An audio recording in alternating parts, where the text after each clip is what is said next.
Every day for more than 40 years, celebrated American psychic Edgar Cayce would lie down, pray, and enter a trance-like state of altered consciousness. In this state, Cayce diagnosed illnesses in medical terms he knew nothing of awake. He described distant events as they were happening, talked of past lives and incarnations in the fabled Atlantis. He predicted the stock market crash of 1929, the fall of communism, and warned of cataclysmic earth changes that would send cities tumbling into the sea. Through thousands of his readings, as they are called, Edgar Cayce has become the most documented psychic of the 20th century.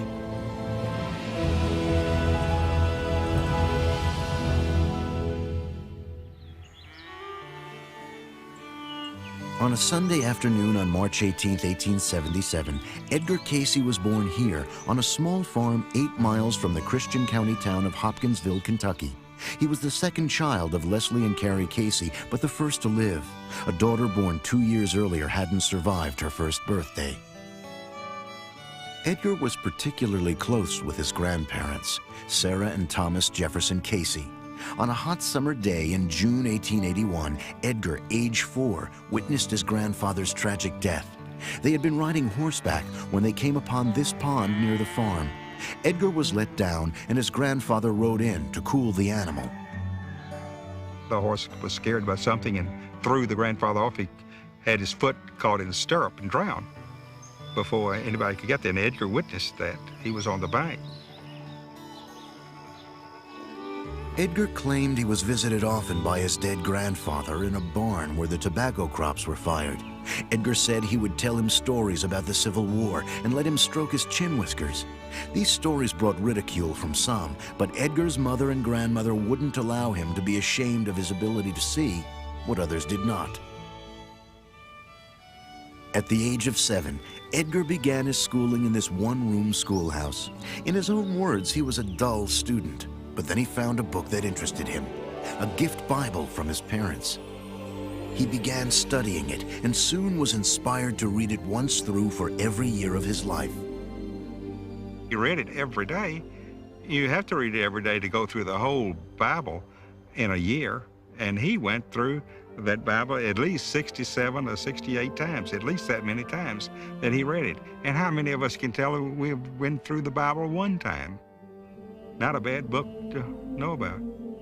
In May of 1890, at age 13, Edgar's life changed forever. Already a baptized member of the Disciples of Christ Church, Edgar visited his favorite retreat in the woods near his home to reread the story of Samson and the vision of Manoah. That night, after Edgar prayed for the ability to help his fellow man, he received a vision of his own. He wrote later, "A glorious light as of the rising morning sun seemed to fill the whole room, and a figure appeared at the foot of my bed, an angel or what I knew not. Patiently it said, 'Thy prayers are heard, you will have your wish. Remain faithful, be true to yourself. Help the sick, the afflicted.'" The next day, Edgar was in a daze at school, preoccupied with his vision. He was kept after class for repeatedly misspelling the word cabin. That night, his father tutored Edgar so late that the boy finally begged for a 5-minute break. He just felt that if he could just sleep on that book a few minutes, he would know it better. So his father, my grandfather, said, "All right, you try it, and I'll be back in 5 minutes." And about 5 minutes later, he came back, and Dad knew every word in the book, which page it was on. And from then on, he just began sleeping on his books, and he became a rather bright student from an average student. How Edgar learned his lessons this way was a mystery. At the very least, he had developed some sort of photographic memory. He used this ability to land a job at a bookstore by memorizing their sales catalog cover to cover. In 1892, excitement swept Christian County. Former resident Adlai E. Stevenson was Grover Cleveland's running mate. A day before a victory celebration in Hopkinsville, Edgar received a schoolyard injury when a baseball struck his spine. Later that day, he behaved wildly in class, shrieking with laughter. On the way home, he stood in the street and stopped traffic. That night, Edgar mystified his parents by giving detailed instructions for an herb poultice to be applied to his spinal injury while he slept. In the morning, he remembered nothing of his accident or strange behavior. But now neighbors began to talk, including a local doctor, the father of a young girl Edgar was smitten with. He led Edgar to believe that he was in danger of going insane, which seems to me the ultimate in cruelty for a doctor to say that to a boy. Some believe Edgar's psychic powers had been triggered by these boyhood incidences. But before she died, Edgar's grandmother hinted that her husband had powers too, that he could move tables and chairs with his mind.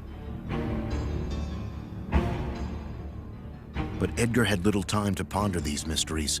In 1893, at age 16, he was forced to leave school after completing only 8 grades and go to work in the fields. His father, who preferred the lofty title, the Squire, was barely keeping the family from poverty. My father remembered the Squire, and he said that he would always have a clean bib, clean shirt on and tie, and well shaven, and he would just look like he was worth $1 million, but he wasn't. Soon the Cayce family quit the farm entirely to try their luck in town. They moved to this house in Hopkinsville. In 1895, when Edgar was 18, he fell in love with the prettiest young girl in town. Her name was Gertrude Evans. She was patrician, he was a farm boy. It was an unlikely match. They were both people of faith, and they connected there. She saw in him idealism, beautiful idealism. She saw in him integrity. He was not phony. I think she saw in him adventure. Edgar didn't wait long to ask for her hand in marriage, and Gertrude happily accepted. The wedding, however, would have to wait until Edgar found a better-paying job. In 1900, Edgar and his father began working as traveling insurance agents, but the business seemed doomed to fail. Edgar caught cold and suddenly lost his voice. Unable to pitch his product, he returned to Hopkinsville and took a job that didn't require him to speak: apprentice photographer. It was immediately clear in photographs of the town and of his favorite model, fiancée Gertrude, that Edgar had found a talent. But after 10 months of unsuccessful medical treatments, Cayce was still without his normal speaking voice. He had lost all hope for a cure. He tried everything. None of the doctors seemed able to help him. And the hypnotist in town, hypnotism was kind of a fad then. And somebody suggested trying hypnotism. Intrigued, Edgar arranged a meeting with a local hypnotist named Al Lane. He would never forget the date, March 31st, 1901. It was on a Sunday afternoon, and that after church, and that Al Lane came out to the house on West 7th Street, and they went into the dining room and closed the doors. Edgar was instructed on self-hypnosis and with surprising ease put himself to sleep. Lane gave him the hypnotic suggestion that he speak in a normal tone of voice. After a minute, he began to mumble. Then, to everyone's shock, Edgar said in a clear, unafflicted voice, "Yes, we can see the body." And he described the condition that he had. There was a circulatory problem in his throat, and it was said that it could be corrected by suggestion. Cayce was given the hypnotic suggestion that his circulation returned to normal. After a moment, he sat up and spat blood.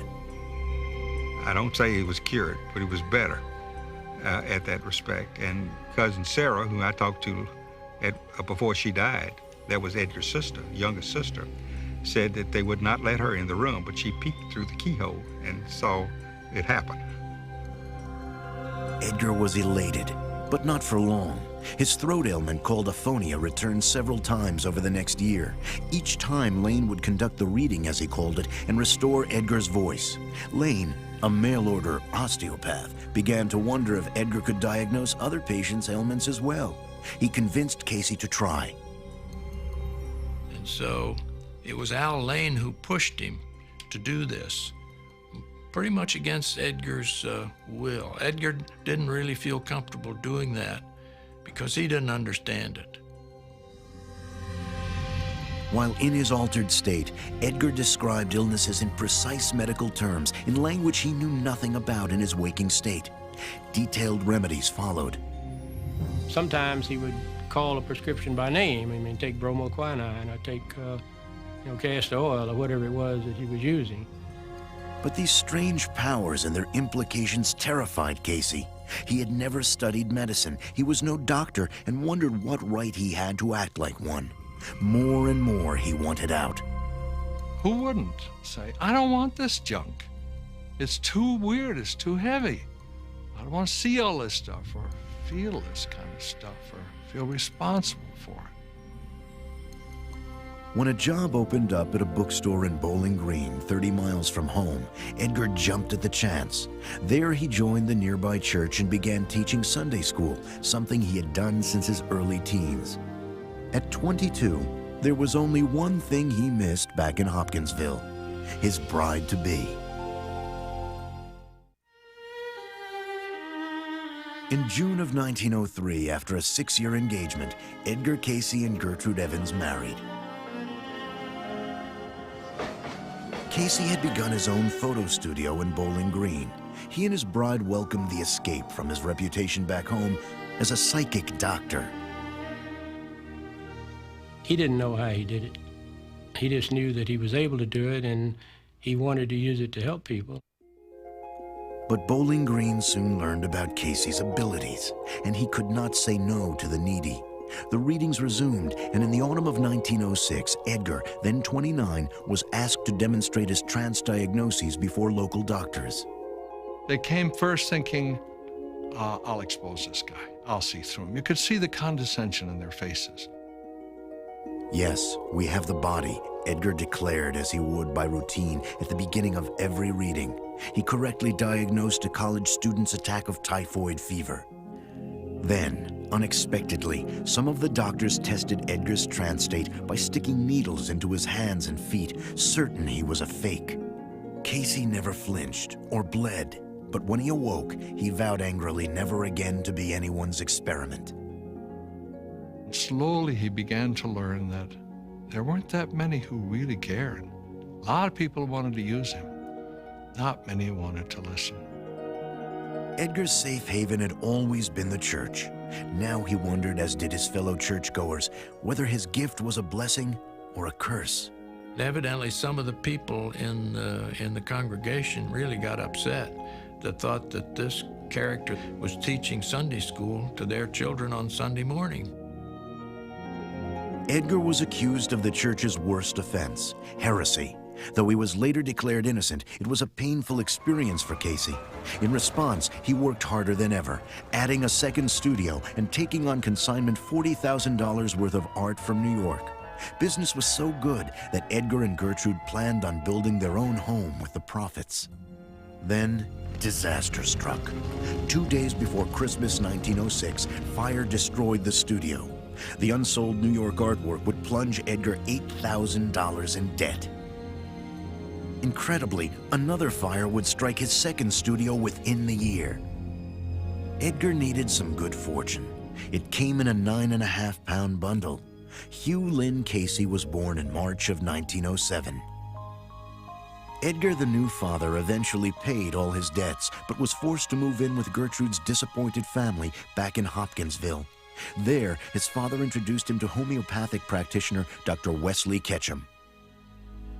Ketchum was pretty much a promoter, and he wrote a paper that was read at a big clinical medical society in Boston.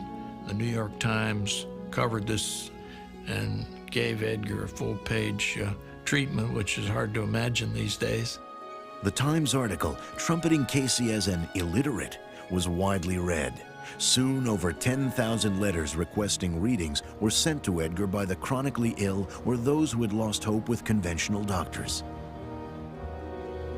Many sent money, though Cayce had never charged for a reading before. Edgar knew that he didn't do it. It came through him, and it was a gift that could come through him. I think that's the reason his ability was so good, because he didn't have concern of making money on it. It was really pure to help other people. Ketchum offered to finance a photo studio in return for Edgar's readings. The time had arrived to decide how to use these powers. After a sleepless night, Edgar agreed, but on his own terms. His father would conduct the readings and a stenographer record them for later review. And the money, nearly $2,000, would be sent back until services were rendered. Edgar's course was set. I noticed on one occasion, he said, some people ask me whether I'm a spiritualist or whether I'm a medium. And he said, I guess the term for me is a psychic, but I really think of myself as a man of God. Cayce settled into a routine of giving 2 readings a day, lasting approximately 45 minutes each. It wasn't anything weird, as a lot of people would think. Dad would simply lie down on a couch or bed. He had a couch in his office. If he had a tie on, he would loosen his tie and just cross his hands over his stomach and just lay back and relax. When Edgar's eyelids began to flutter, the conductor, Edgar's father, and Gertrude in later years would know Edgar was in trance. The suggestion was then given, the name of the person and where they would be at the time of the reading. Now, the person could be in the room, or he could be in another state or another city. It didn't matter. I remember one time he had a reading on a man who was supposed to be in an apartment in New York. Dad lay there a minute and says, we do not have the body. I said, he's not here. I said, he's on a bus coming across town.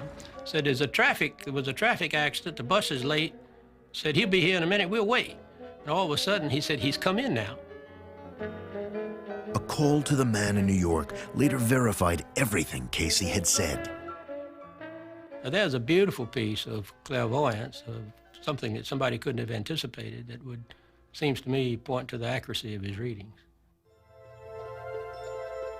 From his sleep state, Cayce demonstrated a remarkable knowledge of anatomy, as if he were looking right into the patient's body. To the continual surprise of doctors called in later for second opinions, Cayce would pinpoint the problem, say a blood disorder resulting in anemia, and then offer a remedy. Most were home or herbal concoctions and included diet restrictions as well.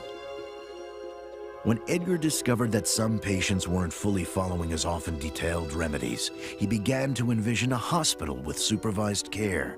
It would become his obsession. By the spring of 1911, the future was looking bright for Cayce and family. A second son, Milton Porter, was born at this home in Hopkinsville. But Milton developed severe whooping cough and colitis. Edgar gave a reading, but the child could not be saved. Milton Cayce died in his second month. The son that did not survive was a shock to both of them. And Gertrude's illness followed. She had, I suppose what we call postpartum depression and more. Gertrude was a woman of beauty and strength, but the death of her infant son shook her to the core. Her health declined, and she developed tuberculosis, which had killed her brother. After doctors gave her a week to live, she appealed to Edgar for a reading. And Edgar did it, but he was scared to death because this was the person he loved most, and he was scared that he might say something that would be fatal. Turned out just the opposite. And he says that that really was the turning point. From then on, he said, if that could happen for the one he loved most, then it might mean that that's what he was supposed to be doing. Gertrude fully recovered, her health monitored by what Edgar called check readings. But his newfound faith was betrayed by, of all people, his own father and Dr. Ketchum. When Edgar in trance asked any questions, as he always would, they began to ask for tips on the commodities market and even on horse races. He began to discover that they were playing games with him. He became very angry, and he terminated his relationship with them and even left town. His father's betrayal would take years to reconcile. Selma, Alabama offered refuge for the Cayces, and Edgar opened a new studio, the Cayce Art Company. But his unusual powers would once again be needed by 6-year-old son Hugh Lynn. It wasn't until my brother dropped a match in a partially filled can of flashlight powder and burned his eyes real badly, and the doctor said he'd never see again, and that's when he started giving readings again. After doctors insisted that one of Hugh Lynn's badly burned eyes be removed, Edgar gave a reading. A seemingly dangerous remedy of a tannic acid solution saved his son's sight. The Cayces welcomed another son, Edgar Evans, in 1918 as the First World War raged in Europe. Edgar had seen many of his former Sunday school pupils go off to fight. Now 40, he was beginning to feel old, but his dream of building a hospital seemed more urgent than ever.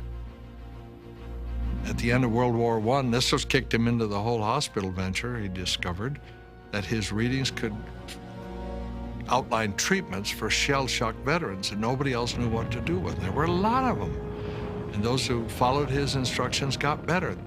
When a young Kentucky friend, David Kahn, returned safely from the trenches in France, he asked Edgar to consider something he had never agreed to before: to use his psychic abilities to raise money for the hospital.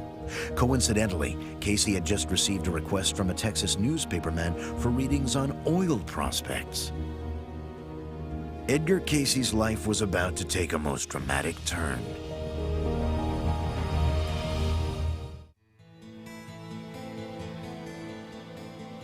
In 1920, Edgar Cayce and friend David Kahn had visions of making millions as wildcatters, with their oil profits funding Edgar's dream hospital project. But these would be some of the toughest years of Cayce's life. Well, you know, I often think of his 3 years in Texas as his wilderness experience. I think he was wandering around in the wilderness. The Cayce Petroleum Company was founded in San Saba, and drilling began on oil leases Edgar had recommended in his readings. But the oil never came. Months turned into years, and it got so grim that Edgar's associates started wearing guns when some of the wells were sabotaged by cutthroat competitors. Cayce came to the sobering realization that his psychic powers had become unreliable. They had dramatically failed him and turned the noble mission to finance his hospital into a colossal defeat. Absent for 3 long years, some would claim Edgar had failed his family as well.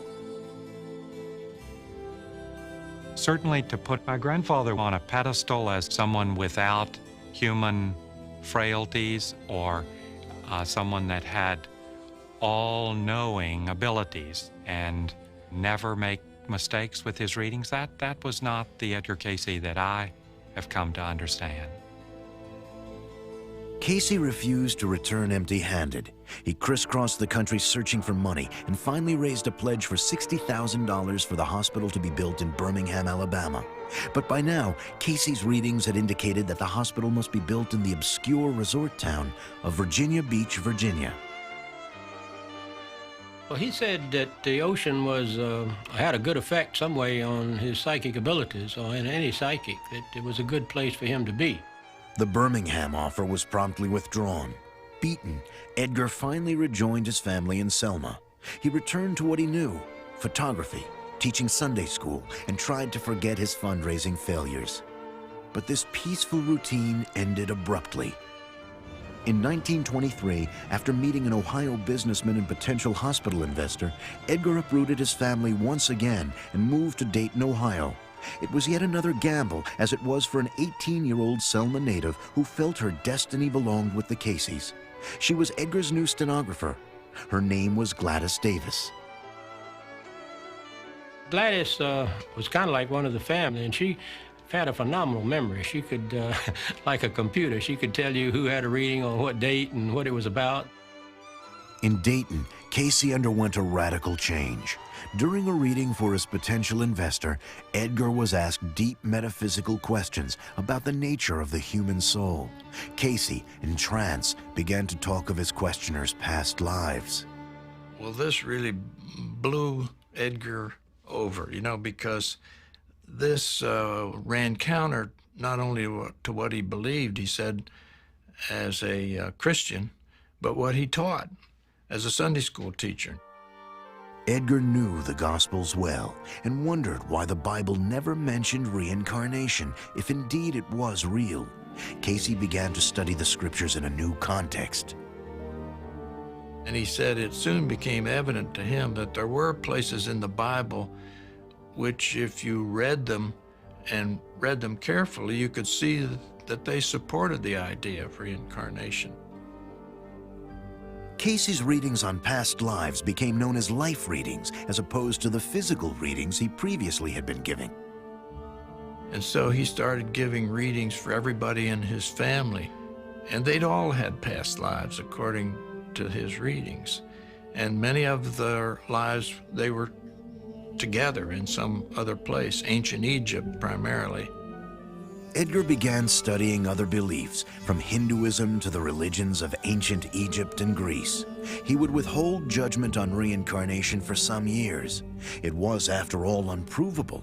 But Cayce wondered whether his readings on past lives could be just as accurate as one of his physical readings, which he and others were able to verify. With so many questions at hand, Cayce's future seemed inescapable. In 1923, at 46, he became a full-time psychic, a vocational choice that few understood, many ridiculed, and added little to his bank account. He wasn't a very good money handler himself. I mean, the money would go through his hands just like sand from the beach. He would cause Mother a lot of problems sometimes. Gertrude, who had come from money back in Kentucky, would struggle her whole life with her husband's financial woes. When the Dayton money source dried up, she was worn out. She felt no reason to be optimistic when a new financial angel emerged. Morton Blumenthal and his brother Edwin ran a successful Wall Street brokerage firm. After an introduction from David Kahn, Morton became an instant Cayce supporter. He offered to fund the Virginia Beach Hospital and buy the Cayces a home near the beach. It was almost too good to be true. It seemed like a little fishing village when we first came to the beach. It didn't look like, you know, what Dad said it was going to be, a thriving community. Edgar and family settled on 35th Street. The next summer, construction began on the Cayce Hospital, and the sleepy town began to buzz about this curious new enterprise. In partnership with the Blumenthals, Edgar began a corporation, the Association of National Investigators. Science, education, health, and spiritual awakening were the stated pursuits. This activity proved a tonic for Edgar. He had just returned from the Hopkinsville funeral of his beloved mother, Carrie. Edgar's father, alone now and past errors forgiven, came to live with his son. In November of 1928, Edgar's dream became reality. The Cayce Hospital, the only institution of its kind in the world where physical ills would be diagnosed via psychic revelation, was dedicated. It had been a long and difficult road for Edgar Cayce. Here was all he dreamed and desired, or so it seemed.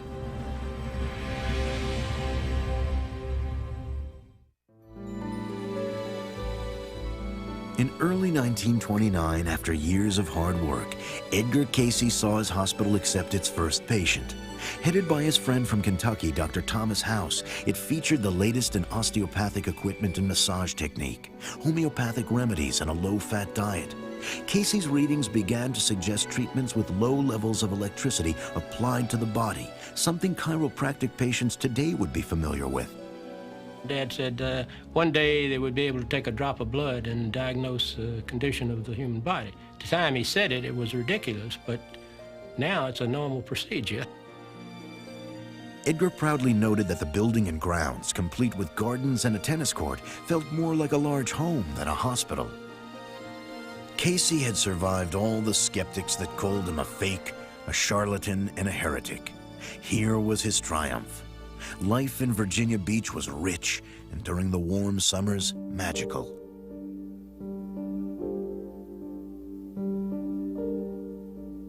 And everybody at the beach used to call him Doc because they thought he was a doctor, but he liked to garden, he liked to fish.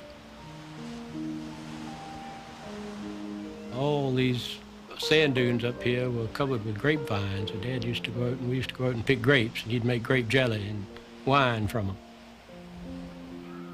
He was a very ordinary person when he was awake. It was just those 30 or 40 minutes when he was asleep that he was unusual. During his trips to Virginia Beach, Morton Blumenthal stayed at the newly completed Cavalier Hotel. He had budgeted $3,000 a month to run the hospital after an initial investment of over $100,000. As long as he was informed beforehand, Cayce had come to accept financial questions during his readings. On April 6, 1929, Blumenthal sought advice on the booming stock market. Cayce warned, there must surely come a break where it would be panic in the money centers. The reading proved prophetic. 6 months later, the market crashed. Against the background of the Great Depression came the unthinkable. The hospital failed less than 3 years after it opened. A biographer would later write that Edgar, devastated, wandered the empty corridors collecting keepsakes, including a photograph of his mother. It was a real blow. It was, we had moved to the beach, the hospital had been built, it was operating, people were getting well. Then all of a sudden, it was down to where he started from. If Edgar Cayce had a weakness, it was his inability to say no. As manager of the hospital, he approved extravagant expenditures, free treatments and meals for his staff and friends. He wanted to please everyone, make time for anyone who asked for it. But this weakness was also part of his gift. His home, his privacy was invaded constantly. People would knock on his door at all hours of the day and night. And they had to be gracious to all of the visitors, and they were. He could mark people with the genius of their lives if they let him. Wide awake. Talk with them, get hold of them. They go away marked for good. The popular story was that the misfortunes on Wall Street ruined the Blumenthals. The evidence suggests they emerged unscathed.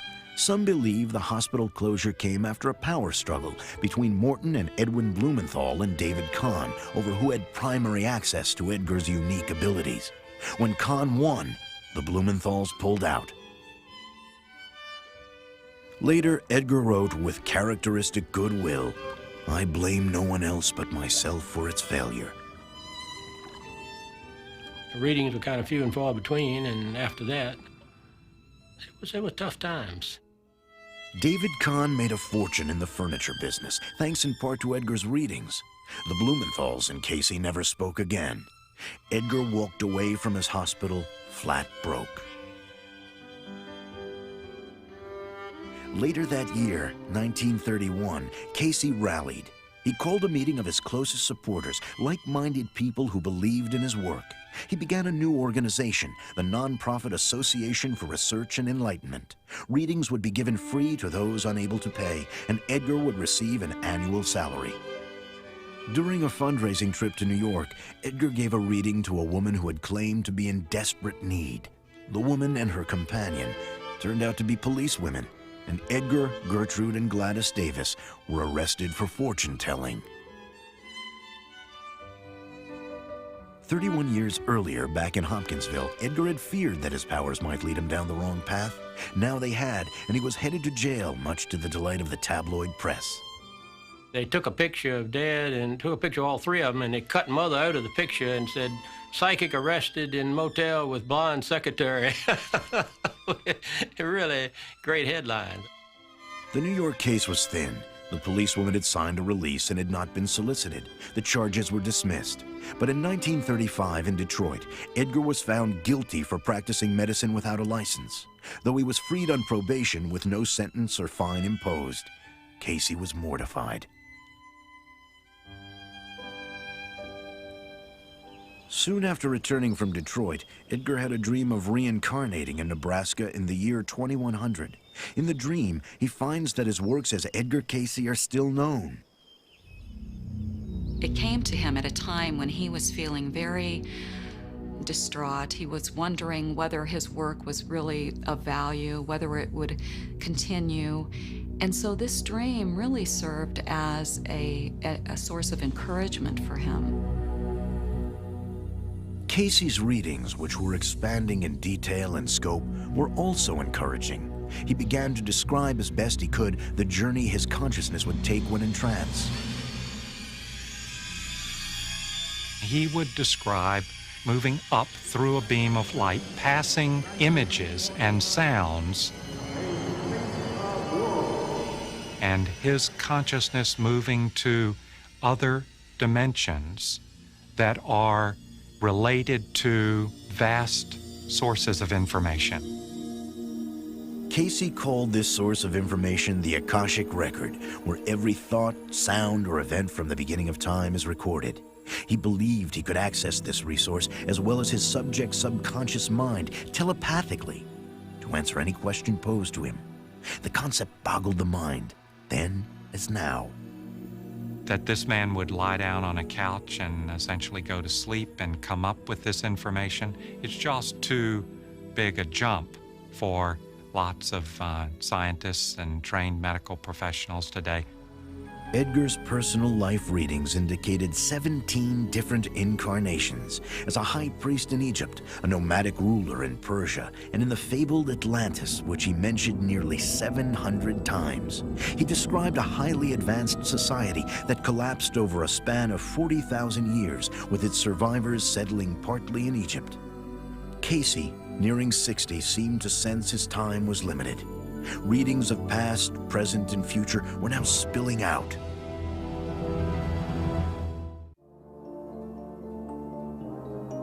By the mid-1930s, Edgar Cayce had gained a loyal following as a gifted psychic. Skeptics could say he made the whole thing up, but the hundreds of verified physical readings were difficult to dispute.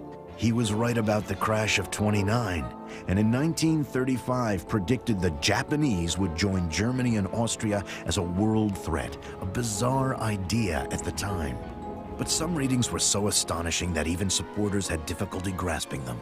Cayce said the Earth's poles would shift in 1936, resulting in massive geological changes. Cayce predicted flooding would destroy cities on both coasts of North America, and new land, the sunken remnants of Atlantis, would dramatically appear off Florida by 1969. The stuff about Atlantis was hard to verify, and it's possible that his mind slipped, that he didn't have a good filter. I don't think this was an area of Edgar Cayce's readings that was especially fruitful or especially accurate. Cayce had no apology for the limits of his psychic ability, why he was accurate in one instance and not in another. Though he continued to make world predictions, he never considered himself a prophet. I don't think he was a prophet as such. I mean, he did make statements about the future, but he always said the future's not fixed. You know, we can change it. By the early 1940s, Edgar and Gertrude had settled into a comfortable home on Lake Holly, which doubled as headquarters for the ARE, Edgar's Association for Research and Enlightenment. This is the only motion picture footage that exists of Edgar Cayce, happily playing host during the 1943 ARE membership meeting. Though thousands of Cayce's readings were transcribed, only one audio recording survives. In a reading on his own health, Cayce, a lifelong smoker, is asked if he should cut down on his smoking. Any stimuli to expect is and moderation. Moderation would mean, for this body, anywhere from 3 to 6 to 8 smokes a day. Above this will be expected. Cayce's own health would suffer not only from smoking, but from giving too many readings. For most of his adult years, Edgar gave 2 readings a day. That all changed with the publication of a Cayce biography by Thomas Shagru, a friend of Cayce's son Hugh Lynn. It was titled, "There is a River," from Edgar's favorite Psalm 46. There is a river, the streams thereof make glad the city of God. Meaning that not river, as we say, but a stream of thought, a stream of consciousness that Edgar tapped. The book, together with an article in Coronet magazine, made Cayce a celebrity of sorts. It brought in thousands of requests for readings and some rather amusing propositions. Men wanted to take him to Washington and Wall Street. Women wanted to take him to bed, bear his child for the good of humanity. It was never easy. June and I were posted to guard his hotel room in New York from the women admirers. In 1943, author Harmon Brough and his fiancée June worked in Cayce's office, answering the voluminous mail. I helped to open some of those letters, and to see the pain in them was almost staggering. It was heartbreaking. The letters came from the terminally ill and from families looking for clues about their sons missing in action overseas. Once again, Edgar could not say no. He began giving as many as 8 readings a day, over 1,300 between June of 1943 and June of 44. Each seemed to take a little more out of the 66-year-old Cayce. He felt like he had to help those people. He knew he couldn't do it, and yet he felt like he had to do it, I guess, and it killed him. In August 1944, Edgar collapsed from overwork. He gave one final reading for himself. It advised rest until well or dead. The Cayces went to the mountains of Virginia to recuperate, but Edgar soon suffered a stroke. May Sinclair, a Cayce office worker, visited them and felt as others did, that Edgar belonged back at the beach. He said to me with a tear in his voice, "Why did you come?" And I said, "I came to take you home." "Do you really mean it?" I said, "Mr. Cayce, if you want to go home, you're going to go home." Edgar came home to Virginia Beach in November. He traveled through the autumn countryside to the shore in an ambulance arranged by son Edgar Evans. But his health never returned. On January 3rd, 1945, Edgar Cayce died at age 67. He was laid to rest back in Hopkinsville. And his mother died 3 months later, on Easter morning when the sun was coming up. I think she kind of lost her reason for living after he died.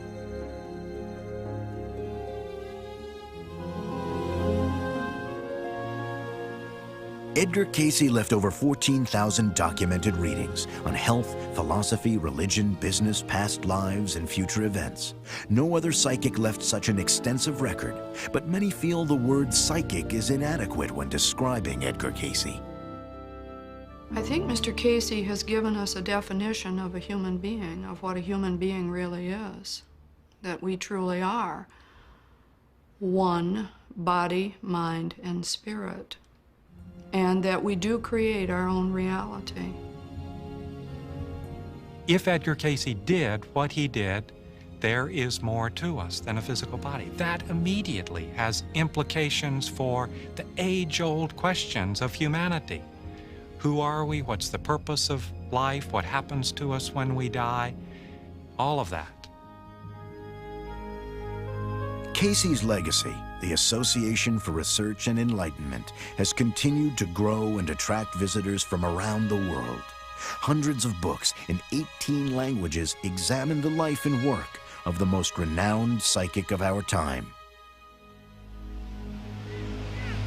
In the end, Cayce left perhaps the most daring of challenges. He said, "I don't do anything you can't do, if you're willing to pay the price."